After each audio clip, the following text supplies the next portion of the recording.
Just in, Princess Leonor of Spain walks down the aisle today 2025. The cathedral bells, they've rung before, for kings, for queens, for history itself, but today, they ring for her. Princess Leonor of Spain, the heir, the daughter, the future queen, walking down the aisle. But wait, no one thought it would be this soon. Not now, not at this age. And yet, here she is. The aisle glistening, the world holding its breath. And a question on every lip, why today? From the very first moment, the scene was breathtaking. The cathedral, dressed in white roses and royal banners, became a stage not just for tradition, but for destiny. As Leonor stepped forward, her gown flowing like a river of light, it wasn't just a princess in white. It was the living embodiment of centuries of monarchy, walking into a future that no one could predict. But why now? Why her wedding in 2025? Just months ago, Leonor was completing her military training, commanding battalions, speaking of duty. And suddenly, a wedding. To some, it felt like a leap. To others, a masterstroke of timing. Could it be love? Could it be strategy? Could it be both? Observers close to the palace whisper of secret meetings, long-guarded relationships, and a choice made with both the heart and the crown in mind. And here lies the first mystery: who stands at the altar? A royal from another house? A commoner turned future king? Or someone whose identity bridges worlds, binding Spain to another dynasty? The aisle became more than a walkway. It was a river of questions. Each step Leonor took was another wave. Cameras flashed. The choir sang. Yet every eye lingered not on the beauty of the ceremony, but on the deeper meaning. Spain's monarchy, so often questioned, was declaring its continuity in the most human of ways. Through love, through marriage, through the next generation. And what of her father, King Felipe VI? His face, solemn, proud, and perhaps even conflicted. For years, he carried the burden of protecting the crown in turbulent times. Now, he watched his daughter, his heir, bind herself to another. Was it pride? Was it fear of change? Or was it a bittersweet surrender, knowing Spain's future was no longer his to hold, but hers to shape? Queen Letizia, too, became a focal point. The mother's gaze, sharp and tender, locked on Leonor as she moved down the aisle.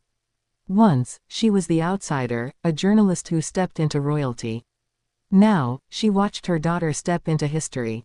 The emotions on her face told a story no protocol could hide. The joy of love, the loss of youth, and the acceptance that her daughter was becoming more than family, she was becoming Spain itself.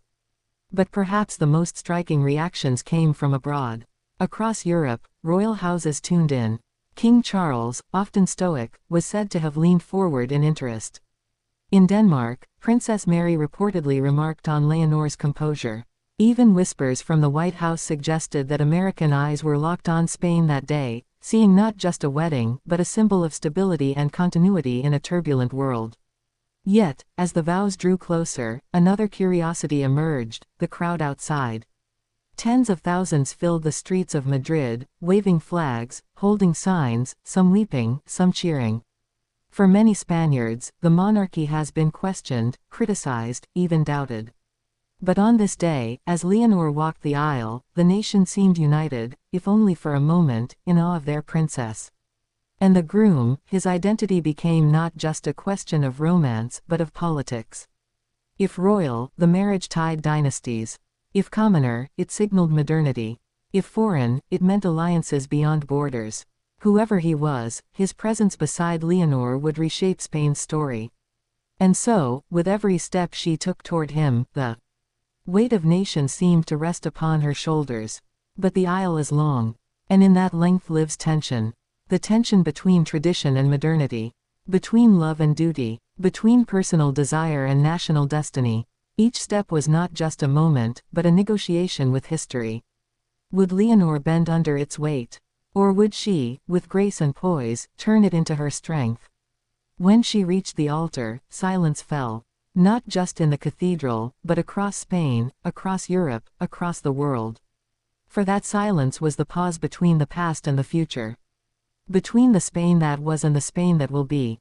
As vows were spoken, hands joined, and rings exchanged, the story deepened. Because this was not just about a young woman's wedding. It was about monarchy's survival in the 21st century. Could Leonor, through love, secure what politics could not? Could this marriage become the anchor that steadies Spain's fragile trust in the crown? The answer may not be known today. But what is known is this: history is rarely written in parliaments or courts. It is written in human moments. A bride walking down the aisle. A father letting go. A mother shedding tears. A nation daring to hope. And so, as the bells rang again, as the couple turned to face the world as one, the question shifted. Not whether Leonor would be queen.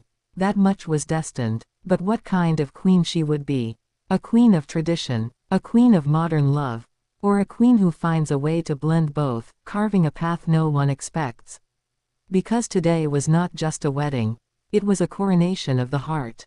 And in that cathedral, before kings, queens, presidents, and people, Princess Leonor of Spain did not just walk down the aisle. She walked into history.